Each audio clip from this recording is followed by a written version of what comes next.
saya Salsabila Amanda Sabita dari kelas D. Saya di sini akan menjawab pertanyaan dari dosen pengampu guna untuk memenuhi tugas ujian tengah semester.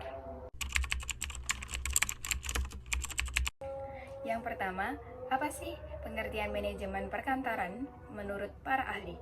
Menurut George Arteri, manajemen perkantoran adalah perencanaan, pengorganisasian, pengendalian, dan pengkoordinasian pekerjaan agar berjalan dengan efisien.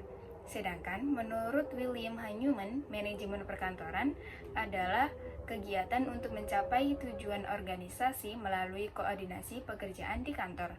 Sedangkan menurut Mills and Standingford, mereka mendefinisikan bahwa manajemen perkantoran sebagai pengaturan dan pengendalian aktivitas kantor untuk menjamin agar pekerjaan kantor berjalan dengan efisien dan sesuai dengan tujuan. Jadi, dapat disimpulkan bahwa manajemen perkantoran mencakup perencanaan, pengorganisasian, dan pengendalian aktivitas di lingkungan kantor untuk mencapai tujuan organisasi secara efisien. Yang kedua, apa sih peran penting pokok tata usaha?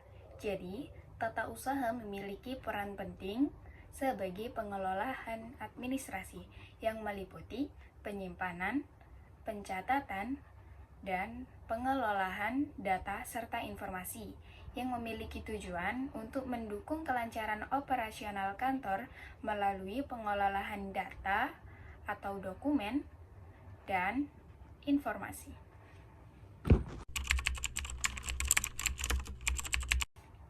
Yang ketiga, ada 3 jenjang perencanaan di dalam jenjang manajemen.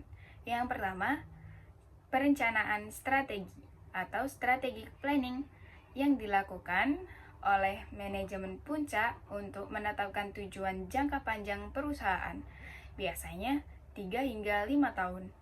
Yang kedua, ada perencanaan taktis atau tactical planning yang disusun oleh manajemen menengah dengan fokus untuk jangka menengah, biasanya 1 tahun.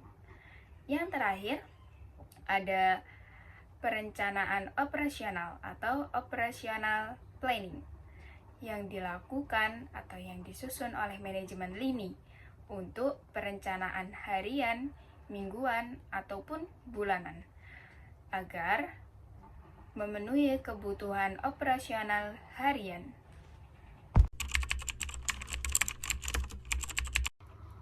Yang keempat, apa sih syarat-syarat dalam organisasi? Yang pertama, tujuan yang jelas, yaitu organisasi harus memiliki tujuan agar keinginannya bisa tercapai secara bersama. Yang kedua, ada struktur organisasi, yaitu adanya susunan yang menunjukkan kedudukan dan hubungan antar anggota.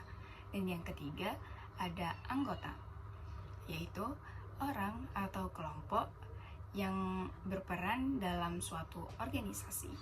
Dan yang terakhir ada aktivitas bersama, yaitu adanya suatu aktivitas yang dikoordinasikan untuk mencapai tujuan organisasi.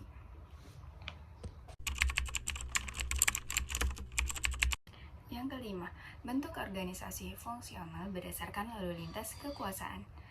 Yang pertama, ada pembagian tugas berdasarkan fungsi atau spesialisasi. Adapun juga kelebihannya, yaitu efisiensi kerja tinggi karena adanya spesialisasi. Adapun juga kelemahannya, yaitu komunikasi antar bagian mudah terhambat. Untuk yang kedua, ada setiap bagian dikepalai oleh para ahli sesuai dengan bidangnya. Adapun juga kelebihannya, yaitu pekerjaan lebih terstruktur dan fokus pada satu tujuan. Adapun juga kelemahannya, yaitu kurangnya fleksibilitas dalam pembagian tugas.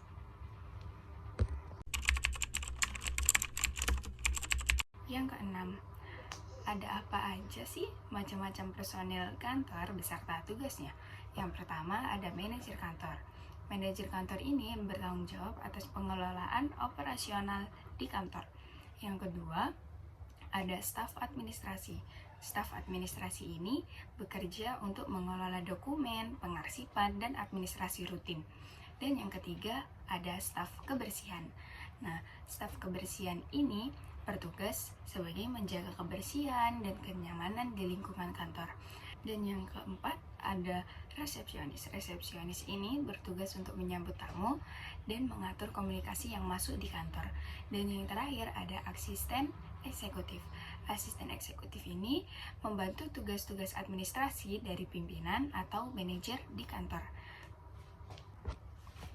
Itu saja penjelasan dari saya, kurang lebihnya mohon maaf atas kehilafan atau kesalahan dari saya berbicara atau penjelasan yang salah yang saya bicarakan. Sekian, terima kasih. Wassalamualaikum warahmatullahi wabarakatuh.